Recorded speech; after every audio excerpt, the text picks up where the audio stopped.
Hi ಸ್ನೇಹಿತರೆ, ಎಲ್ಲರಿಗೂ ನಮಸ್ಕಾರ. ನೋಡಿ, ಗೃಹಲಕ್ಷ್ಮಿ ಯೋಜನೆಯ ಪ್ರತಿಯೊಂದು ಫಲಾನುಭವಿಗಳಿಗೆ ಸರ್ಕಾರದಿಂದ ಒಟ್ಟು 6,000 ಹಣ ಒಟ್ಟಿಗೆ ನಿಮ್ಮ ಬ್ಯಾಂಕ್ ಖಾತೆಗೆ ಜಮಾ ಆಗ್ತಾ ಇದೆ. ಗೃಹಲಕ್ಷ್ಮಿ ಯೋಜನೆಯ 16 ಮತ್ತು 17ನೇ ಕಂತಿನ ಹಣ ಅಂದರೆ 2 ಕಂತಿನ 4,000 ಹಣ, ಇದರ ಜೊತೆ ಅನ್ನಭಾಗ್ಯ ಯೋಜನೆಯ ಪೆಂಡಿಂಗ್ ಇರುವಂತಹ ಎಲ್ಲ ಕಂತಿನ 2,000 ಹಣ ನಿಮ್ಮ ಬ್ಯಾಂಕ್ ಖಾತೆಗೆ ಬರ್ತಾ ಇದ್ದು, ಇಂದು ಶುಕ್ರವಾರ ಅಂದರೆ ಜನವರಿ 10ರಿಂದ ಸರ್ಕಾರ 27 ಜಿಲ್ಲೆಗಳಿಗೆ ಈ 6,000 ಹಣನ ಜಮಾ ಮಾಡ್ತಾ ಇದೆ. ಈ 6,000 ಹಣನ ನೀವು ಪಡಿಬೇಕು ಅಂದರೆ ಸರ್ಕಾರ 5 ಹೊಸ ನಿಯಮಗಳನ್ನ ಕೂಡ ಜಾರಿಗೆ ತಂದಿದೆ. ಹಾಗಾದರೆ ಬನ್ನಿ ಸ್ನೇಹಿತರೆ, ಯಾವ ಜಿಲ್ಲೆಗಳಿಗೆ ಹಣ ಬರ್ತಾ ಇದೆ ಮತ್ತು ಆ ಹೊಸ ನಿಯಮಗಳು ಏನು ಅಂತ ತಿಳ್ಕೊಳ್ಳೋಣ. ಅದಕ್ಕಿಂತ ಮೊದಲು ನೋಡಿ ಸ್ನೇಹಿತರೆ, ನೀವೇನಾದ್ರೂ ಇನ್ನೂ ಕೂಡ ನನ್ನ ಚಾನಲ್ನ ಸಬ್ಸ್ಕ್ರೈಬ್ ಆಗಿಲ್ಲ ಅಂದರೆ ದಯವಿಟ್ಟು ಪ್ರತಿಯೊಬ್ಬರು ನನ್ನ ಚಾನಲ್ನ ಸಬ್ಸ್ಕ್ರೈಬ್ ಮಾಡ್ಕೊಳ್ಳಿ, ಹಾಗೆ ವಿಡಿಯೋಗೆ ಒಂದು ಲೈಕ್ನ ಕೊಡಿ. ಹೌದು ವೀಕ್ಷಕರೇ, ಗೃಹಲಕ್ಷ್ಮಿ ಯೋಜನೆಯ 16ನೇ ಕಂತಿನ ಹಣಕ್ಕಾಗಿ ಸಾಕಷ್ಟು ಫಲಾನುಭವಿಗಳು ಪ್ರತಿನಿತ್ಯವೂ ಕೂಡ ವೆಯ್ಟ್ ಮಾಡ್ತಾ ಇದ್ರಿ. ಇದೀಗ ಕೊನೆಗೂ ಪ್ರತಿಯೊಂದು ಫಲಾನುಭವಿಗಳ ಬ್ಯಾಂಕ್ ಖಾತೆಗೆ ಸರ್ಕಾರ 16ನೇ ಕಂತಿನ ಹಣದ ಜೊತೆ 17ನೇ ಕಂತಿನ ಹಣ ಅಂದರೆ ಒಟ್ಟು 4,000 ಹಣನ ಜಮಾ ಮಾಡ್ತಾ ಇದೆ. ಇದರ ಜೊತೆ ಪ್ರತಿಯೊಂದು ಫಲಾನುಭವಿಗಳಿಗೆ ಅನ್ನಭಾಗ್ಯ ಯೋಜನೆಯ ಪೆಂಡಿಂಗ್ ಇರುವಂತಹ 5 ಕಂತಿನ 2,000 ಹಣ, ಒಟ್ಟಾರೆ 6,000 ಹಣನ ಪ್ರತಿಯೊಂದು ಫಲಾನುಭವಿಗಳಿಗೆ ಸರ್ಕಾರ ಜಮಾ ಮಾಡ್ತಾ ಇದೆ.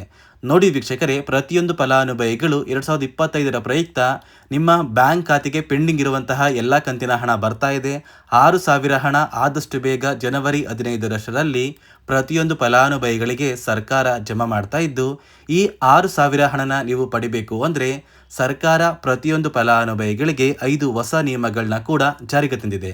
ಆ 5 ನಿಯಮಗಳು ಏನು ಅಂತ ಕೂಡ ತಿಳ್ಕೊಳ್ಳೋಣ. ಅದಕ್ಕಿಂತ ಮೊದಲು ಇಂದು ಶುಕ್ರವಾರ ಜನವರಿ 10 ಕರ್ನಾಟಕದ ಯಾವ ಜಿಲ್ಲೆಗಳ ಫಲಾನುಭವಿಗಳಿಗೆ ಸರ್ಕಾರ ಹಣ ಜಮಾ ಮಾಡ್ತಾ ಇದೆ ಅಂದರೆ ಮೊದಲಿಗೆ ಬಾಗಲಕೋಟೆ, ಬೆಂಗಳೂರು ನಗರ, ಬೆಂಗಳೂರು ಗ್ರಾಮಾಂತರ, ಬೆಳಗಾವಿ, ಬಳ್ಳಾರಿ, ಬೀದರ್, ವಿಜಯನಗರ, ಚಾಮರಾಜನಗರ, ಚಿಕ್ಕಬಳ್ಳಾಪುರ, ಚಿಕ್ಕಮಗಳೂರು, ಚಿತ್ರದುರ್ಗ, ದಕ್ಷಿಣ ಕನ್ನಡ, ದಾವಣಗೆರೆ, ಧಾರವಾಡ, ಗದಗ, ಕಲಬುರಗಿ, ಹಾಸನ, ಹಾವೇರಿ, ಕೊಡಗು, ಕೋಲಾರ, ಕೊಪ್ಪಳ, ಮಂಡ್ಯ, ಮೈಸೂರು, ರಾಯಚೂರು, ರಾಮನಗರ, ಶಿವಮೊಗ್ಗ, ತುಮಕೂರು, ಉಡುಪಿ, ಉತ್ತರ ಕನ್ನಡ, ಯಾದಗಿರಿ ಮತ್ತು ಬಿಜಾಪುರ ಈ 27 ಜಿಲ್ಲೆಗಳ ಪ್ರತಿಯೊಂದು ಫಲಾನುಭವಿಗಳ ಬ್ಯಾಂಕ್ ಖಾತೆಗೆ ಸರ್ಕಾರ ಗೃಹಲಕ್ಷ್ಮಿ ಯೋಜನೆಯ 4,000 ಹಣ ಅಂದರೆ 16 ಮತ್ತು 17ನೇ ಕಂತಿನ 4,000 ಹಣ, ಇದರ ಜೊತೆ ಪೆಂಡಿಂಗ್ ಇರುವಂತಹ ಅನ್ನಭಾಗ್ಯ ಯೋಜನೆಯ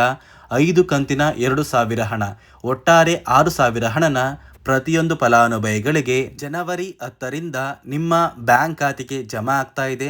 ಆದಷ್ಟು ಬೇಗ ಯಾರೆಲ್ಲ ಫಲಾನುಭವಿಗಳು ಸರ್ಕಾರದಿಂದ ಬಂದಿರುವಂತಹ ಒಟ್ಟು 15 ಕಂತಿನ ಹಣನ ನಿಮ್ಮ ಬ್ಯಾಂಕ್ ಖಾತೆಗೆ ಪಡ್ಕೊಂಡಿದ್ದೀರಾ, ಇಂತಹ ಪ್ರತಿಯೊಂದು ಫಲಾನುಭವಿಗಳ ಬ್ಯಾಂಕ್ ಖಾತೆಗೆ ಒಟ್ಟಿಗೆ 6,000 ಹಣ ಬಂದೇ ಬರುತ್ತೆ. ಕೆಲವೇ ದಿನಗಳಲ್ಲಿ ನಿಮ್ಮ ಬ್ಯಾಂಕ್ ಖಾತೆಗೆ ಈ ಒಂದು ಹಣ ಜಮಾ ಆಗಲಿದೆ. ಒಂದು ವೇಳೆ ನಿಮ್ಮ ಬ್ಯಾಂಕ್ ಖಾತೆಗೆ ಪೆಂಡಿಂಗ್ ಹಣ ಇನ್ನೂ ಕೂಡ ಜಮಾ ಆಗಿಲ್ಲ ಅಂದರೆ ಯಾವುದೇ ರೀತಿಯ ಗೃಹಲಕ್ಷ್ಮಿ ಯೋಜನೆಯ ಹಣ ನಿಮ್ಮ ಬ್ಯಾಂಕ್ ಖಾತೆಗೆ ಜಮಾ ಆಗೋದಿಲ್ಲ. ಒಟ್ಟು 15 ಕಂತಿನ ಹಣ ಬಂದಿದ್ರೆ ಮಾತ್ರ ನಿಮ್ಮ ಬ್ಯಾಂಕ್ ಖಾತೆಗೆ ಗೃಹಲಕ್ಷ್ಮಿಯ 4,000 ಹಣ ಜಮಾ ಆಗೋದು. ಅದೇ ರೀತಿ ಸುಮಾರು 1,30,30,000 ಫಲಾನುಭವಿಗಳ ಬ್ಯಾಂಕ್ ಖಾತೆಗೆ ಈ ಬಾರಿ 16ನೇ ಕಂತಿನ ಹಣನ ಸರ್ಕಾರ ಕ್ಯಾನ್ಸಲ್ ಮಾಡಿದೆ. ಈ ಒಂದು ಫಲಾನುಭವಿಗಳಿಗೆ ಯಾವುದೇ ರೀತಿಯ ಗೃಹಲಕ್ಷ್ಮಿ ಯೋಜನೆಯ 2,000 ಹಣ ಇನ್ನು ಮುಂದೆ ಜಮಾ ಆಗೋದಿಲ್ಲ ಅಂತ ಸಚಿವೆ ಲಕ್ಷ್ಮೀ ಹೆಬ್ಬಾಳ್ಕರ್ ಅವರು ಮಾಹಿತಿನ ಕೊಟ್ಟಿದ್ದು, ಯಾವ ಕಾರಣಕ್ಕೆ ಈ ಫಲಾನುಭವಿಗಳಿಗೆ ಹಣ ಜಮಾ ಆಗ್ತಾ ಇಲ್ಲ ಅಂದರೆ ಸರ್ಕಾರ ಕೆಲವೇ ದಿನಗಳ ಹಿಂದೆ ಗೃಹಲಕ್ಷ್ಮಿ ಯೋಜನೆಯಲ್ಲಿ 5 ಹೊಸ ನಿಯಮಗಳನ್ನ ಜಾರಿಗೆ ತಂದರು. ಆ 5 ನಿಯಮದ ಆಧಾರದ ಮೇಲೆ ಫಲಾನುಭವಿಗಳ ಬ್ಯಾಂಕ್ ಖಾತೆಗೆ ಈ 2,000 ಹಣ ಜಮಾ ಆಗ್ತಾ ಇದೆ. ಹಾಗಾದರೆ ಬನ್ನಿ ಸ್ನೇಹಿತರೆ, ಆ 5 ನಿಯಮಗಳು ಏನು, ಆ ಒಂದು ನಿಯಮಗಳನ್ನ ಕಡ್ಡಾಯವಾಗಿ ನೀವು ಪಾಲಿಸಬೇಕಾ ಅಂದರೆ ಹೌದು ಸ್ನೇಹಿತರೆ, ಈ 5 ನಿಯಮಗಳನ್ನ ನೀವು ಕಡ್ಡಾಯವಾಗಿ ಪಾಲಿಸಿದರೆ ಮಾತ್ರ ನಿಮ್ಮ ಬ್ಯಾಂಕ್ ಖಾತೆಗೆ 2,000 ಹಣ ಬರೋದು. ಹಾಗಾದರೆ ಬನ್ನಿ ಸ್ನೇಹಿತರೆ, ಆ 5 ನಿಯಮಗಳು ಏನು ಅಂತ ತಿಳ್ಕೊಳ್ಳೋಣ. ನೋಡಿ ಸ್ನೇಹಿತರೆ, ಮೊದಲನೆಯ ಒಂದು ನಿಯಮ ಬಂದು ಗೃಹಲಕ್ಷ್ಮಿ ಯೋಜನೆಯ ಪ್ರತಿಯೊಂದು ಫಲಾನುಭವಿಗಳು ಯಾರೆಲ್ಲ ಇದ್ದೀರಾ, ನಿಮ್ಮ ಮನೆಯ ಪ್ರತಿಯೊಂದು ಸದಸ್ಯರ ಆಧಾರ್ ಕಾರ್ಡ್ನ ನಿಮ್ಮ ಬಳಿ ಇರುವಂತಹ ಒಂದು ರೇಷನ್ ಕಾರ್ಡಿಗೆ ಕಡ್ಡಾಯವಾಗಿ ಲಿಂಕ್ ಮಾಡಿಸ್ಬೇಕು. ಈ ಒಂದು ನಿಮ್ಮ ಆಧಾರ್ ಕಾರ್ಡ್ನ ಲಿಂಕ್ ಮಾಡಿಸೋದಕ್ಕೆ KYC ಅಂತ ಕರೀತಾರೆ. ಸಾಕಷ್ಟು ಫಲಾನುಭವಿಗಳ ಒಂದು ರೇಷನ್ ಕಾರ್ಡಿಗೆ KYC ಪೆಂಡಿಂಗ್ ಇದೆ. ಅದೇ ಒಂದು ಕಾರಣಕ್ಕೆ ಸರ್ಕಾರ ಈ ಬಾರಿ ಈ 5 ಹೊಸ ನಿಯಮಗಳನ್ನ ಜಾರಿಗೆ ತಂದಿದೆ.